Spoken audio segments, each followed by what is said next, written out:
Biscuits biscuits please. No thanks. ఇందులో కూడా ఉప్పు కారం ఎక్కువగానే ఉంటాయి. అక్కర్లేదు.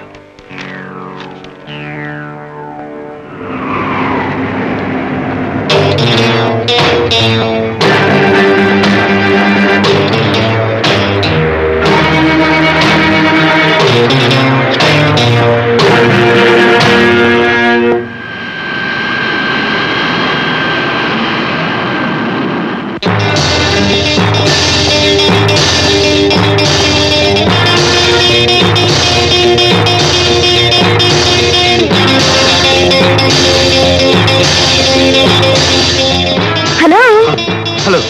కాఫీ తాగి వస్తారా? నో. పోనీ కూల్ డ్రింక్? అక్కర్లేదు. కాసేపు అలా సరదాగా కూర్చొని మాట్లాడుకున్నారండి. సారీ, నాకు టైం లేదు. ఏమిటో కంగారుగా ఉన్నారు? Please 1 minute.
చక్రి దొరికిపోయాడా?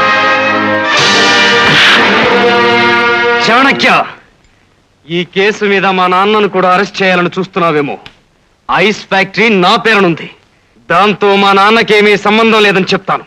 బయట ఉన్న మా నాన్న నీ తాట ఊలిపిస్తాడు. నువ్వు నోరు ముయ్యకపోతే నీ నోటి తీట నేను వదిలిస్తాను. You shut up!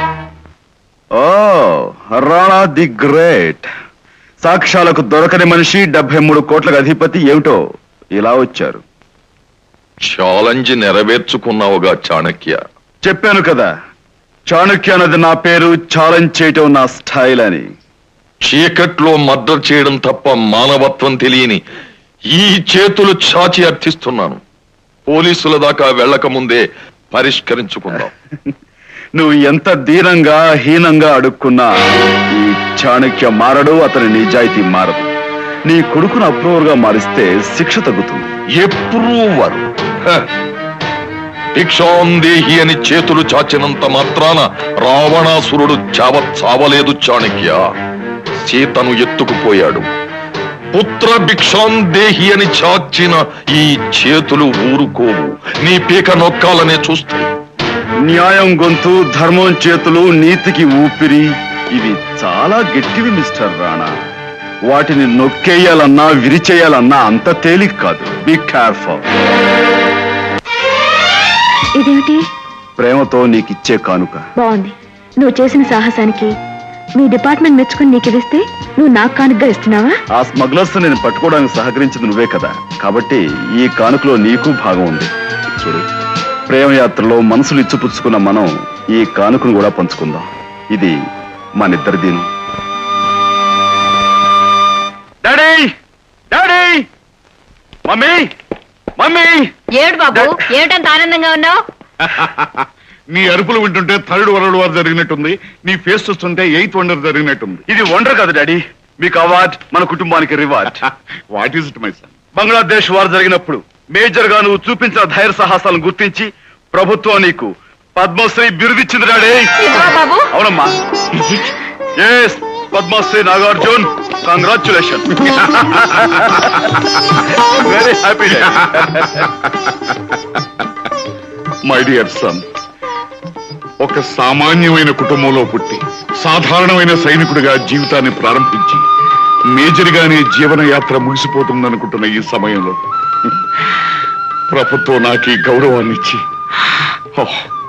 Really it is a very happiest day in my life. ఏమండి, నాకెంత ఆనందంగా ఉందో. ఆనందంగా ఉందని అలా నిలబడతానంట. ఇంత శుభవార్త తెచ్చిన అబ్బాయి నోరు తీపి చేయకున్నాను. Hello hello hello my dear friend, congratulations, congratulations. నిజంగా ఈ రోజు నేను నీ స్నేహితులని చెప్పుకోవడానికి ఎంతో గర్వపడుతున్నాను. Padmashri Nagarjuna is my friend, is my friend, is my friend, is my friend అని చెప్పుకుంటాను నా దగ్గరకు వచ్చే పేషెంట్స్ అందరితో కూడాను. ఇప్పుడు మా అమ్మాయి సౌభాగ్యం కూడా తన శుభాకాంక్షలు చెప్పుకుంటుంది. అంకుల్, మీకు పద్మశ్రీ అవార్డు వచ్చిన సందర్భంలో అంకుల్, ఆరోగ్యం, అమ్మాయి సౌభాగ్యం ఆరోగ్యం మీరు కొంచెం నిర్లక్ష్యం చేస్తున్నారు. అబ్బే, అది అనారోగ్యం కాదయ్యా, అది దాని అలవాటుగా మారడం నా దౌర్భాగ్యం. ఏమండి, ఒకసారి లేరండి, లోపల రండి. ఏమిటా? ఆ, స్వీట్స్ అందరికి ఎలా ఆరోగ్యం? ఆ. అబ్బాయి చేతిలో టెలిగ్రామ్ ఇంకా ఎలాగే ఉంది? ఈ విషయం అప్పుడే నీకు ఎలా తెలిసింది? వస్తూ దారిలో నేనే చెప్పాను డాడీ. ఇకపోతే నేను వస్తూ దారిలో మన మిత్రులందరికీ చెప్పుకుంటూ వచ్చాను. అంతేకాదు, రేపు సాయంత్రం ఆంధ్ర క్లబ్ లో నీకు సన్మానం చేయాలని తీర్మానం కూడా చేశాను. రే, ఇలాంటి విషయాలంటే నాకు డెడ్ అగైనెస్ట్ అని నీకు తెలుసుగా. ఒరే, అలా అంటే ఎలారా? నా చిరకాల మిత్రుడికి పద్మశ్రీ వచ్చిన శుభ సమయంలో కాస్త సంతోషాన్ని తెలియపరచుకోవడానికి కూడా ఒప్పుకోకపోతే ఎలారా? రే, కనీసం గట్టు మిత్రికైనా ఒప్పుకోరా, లేకపోతే అనారోగ్యం పాలైపోతాడు. What you say my son? Proceed daddy. Okay okay okay. ఓ పద్మశ్రీ అవార్డు తీసుకోగానే ఆ టీవీలో నుంచే నీ వంక చూసి ఇలా అంటాను, నువ్వు కూడా నా వంక చూసి ఇలా అన్నాను. అప్పుడు నేను తల్లి ఇలా మూసుకోవాలి, అంతే కదా? ఓకే. ఈ ఇన్ఫర్మేషన్ ఇవ్వడానికి ఫోన్ చేశాను సార్. Thank you.